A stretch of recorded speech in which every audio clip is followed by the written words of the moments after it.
Welcome back. We're focusing on the scenario playing itself out in the People's Democratic Party. Well, we're going over to Abuja, where Makwe takes it from. Makwe?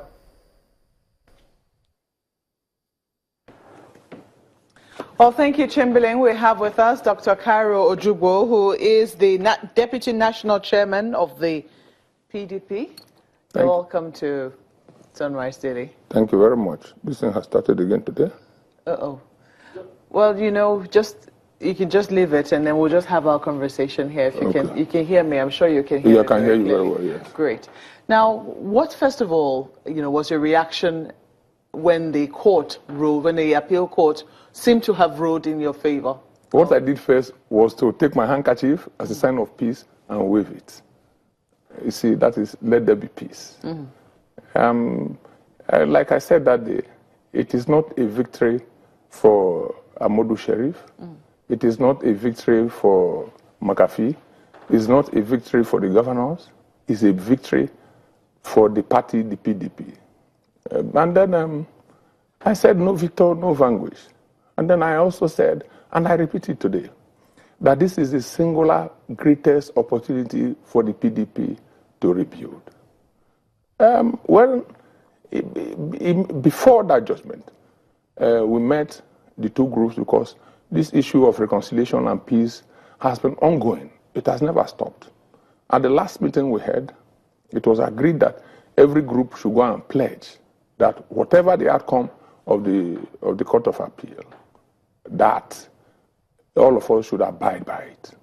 I announced on behalf of His Excellency Ali Modu Sheriff, and McAfee himself said it in their stakeholders meeting, that whatever the outcome of the Court of Appeal, that they will abide by it. So after that, I was waving my handkerchief because I felt that we had reached the stage for peace. And I still believe we have done so. No matter what has happened in the last 2 days, my appeal is, please, in the name of God, let there be peace.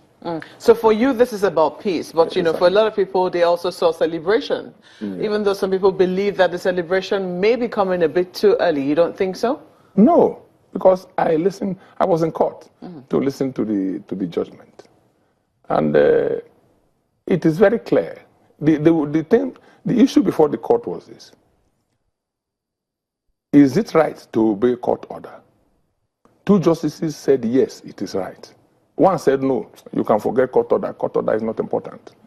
And anyway, that's not what I don't think that's what the justice who dissented said. Because the reason I ask you, when I talk about celebrations, some people saying that it was too early for you to celebrate. It was not a unanimous judgment in part of the Court of Appeal. There was still, for one of the judges, they felt that there was a loophole there that could be exploited further, perhaps at the Supreme Court, which is what the other factions say. They're going to the Supreme Court level now. But looking at looking at the judgment, she believed, I think that the dissenting judge believed that the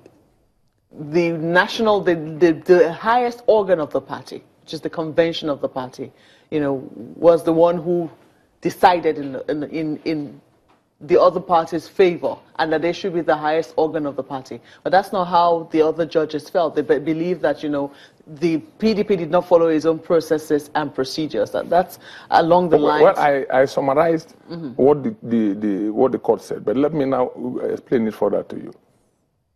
The dissenting judge, the two judges who said that it was right for Sheriff to have obeyed court orders, they gave reasons. Number one, there were two judgments asking that the Port Harcourt Convention on May 21st should not hold. Number two, even if that convention were to have held legally, there are things, prerequisites for the formation of the National Caretaker Committee.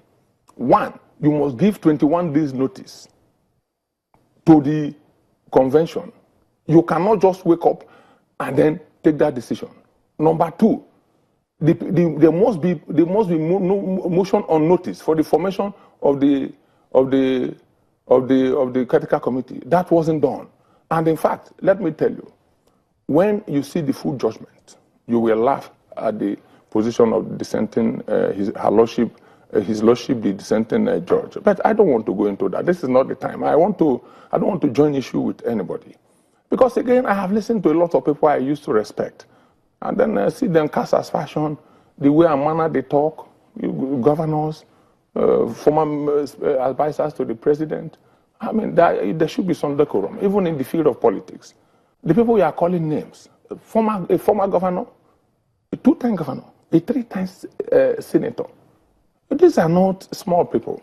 You cannot descend to the arena of let me know. I want to avoid. It's very disturbing sometimes, you know, when politicians talk about the judiciary. There's a reason why there is a main judgment, and there's a reason why there's a dissenting judgment. Yes. So you don't think that there is a problem when you say that that there's a judge who said that, you know, court processes, you can disobey court orders. That's what I've never heard. But you just said that. That's not what she said in her judgment. That is what she said in the summary. I'm just telling you. What was the case before the case before the Court of Appeal was very simple. His Excellency Ali Modu Sharif, the chairman of the party, look, there were court judgments saying that this convention should not hold. And of course, the convention had been called. So they went to Port Harcourt. And then the process of arriving at the conclusion, what better to do with the pending court judgments behind the mind of everybody. If Sharif had gone ahead with that convention, he would have been cited for contempt of court. He does not have immunity like the governors. So what did you ask the poor man to do? The poor man had to say, okay, let this convention be stopped.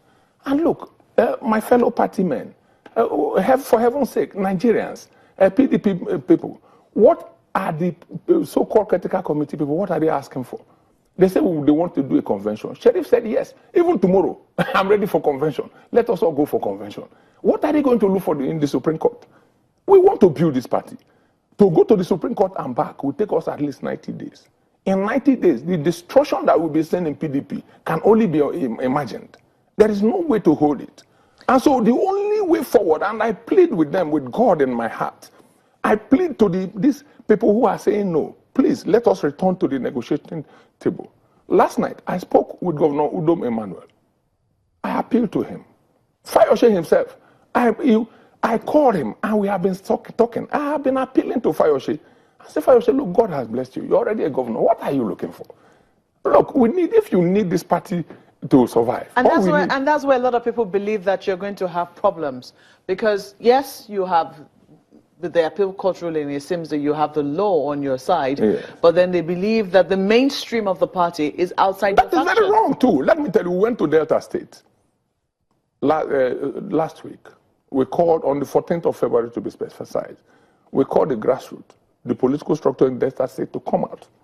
We are converged at Grand Hotel Asaba. Some person said, no, we cannot meet. They brought talks, they brought everything. I said, look, Dr. Cairo Ojougboh, I'm a man of peace. I don't fight. Gentlemen, no problem. If you cannot meet here, let us move to another venue. We drove 100 kilometers from Asaba and went to Agbo. 5,000 people, grassroots people in Delta State, came out to welcome Ali Modu Sharif. I praise God. And that is how it is. We went to Benue State. We went to Kebbi. Look, you see, these people sitting down in Abuja. Madam, let me finish, please. You see, these people sitting down in Abuja, holding press conferences, going to Sheraton, going to here, they are urban masqueraders. When you talk about the people at the grassroots, the love they have for Sharif, do you know what the people... I'm not referring to the grassroots, and you know that I'm not referring to the grassroots. When you started to talk, you said you spoke with the governor of Akwa Ibom State. Yes. You also said you've been appealing to the governor of Ekiti State. Because I'm a party man. Yes. And then I brought up the question of the mainstream of the party. No, there's no... Then you talk about Madam, the grassroots. in the next few days, let me tell you this. You see, to God be the glory. Forget all these initial reactions. I'm talking about the governors. I am coming. I ask the governors. We will know. Madam, relax. That's what I'm going to address to you. Yes. I called only 2 governors. Yes. These 2 governors I said I have been appealing to. I'm appealing to them for some reasons. Number one, we must watch the way we speak. Children are listening to us. Our kids They listen to TV. News has no age bar. Everybody listens to it. We don't want them to begin to have the impression that, look, it is right to talk or abuse elders or abuse your mates or things like that. So we must be decorous in our attitude. That's number one. Number two, we have a goal. Election is coming in Ekiti very soon. The earlier we resolve, the better for everybody. That's why I singled Ekiti out. As for the governor of Udom, I look at him, a young man. He's my junior. He's a very young man. I'm 58. I'm a grandfather. And there are reasons to who I recall that the last time you were on this program, I think I asked you the same question of what mainstream governors, what governor was even on your side? But that is what I'm saying. What senators were on your side? I recall that you mentioned that. Okay, well, we'll talk about that. Madam, let me also tell you. We'll talk about that a bit more. In the next we few have days. to go on break, I'm afraid. Thank you. We'll talk about that when we return from this break. Do join us again. Thank you.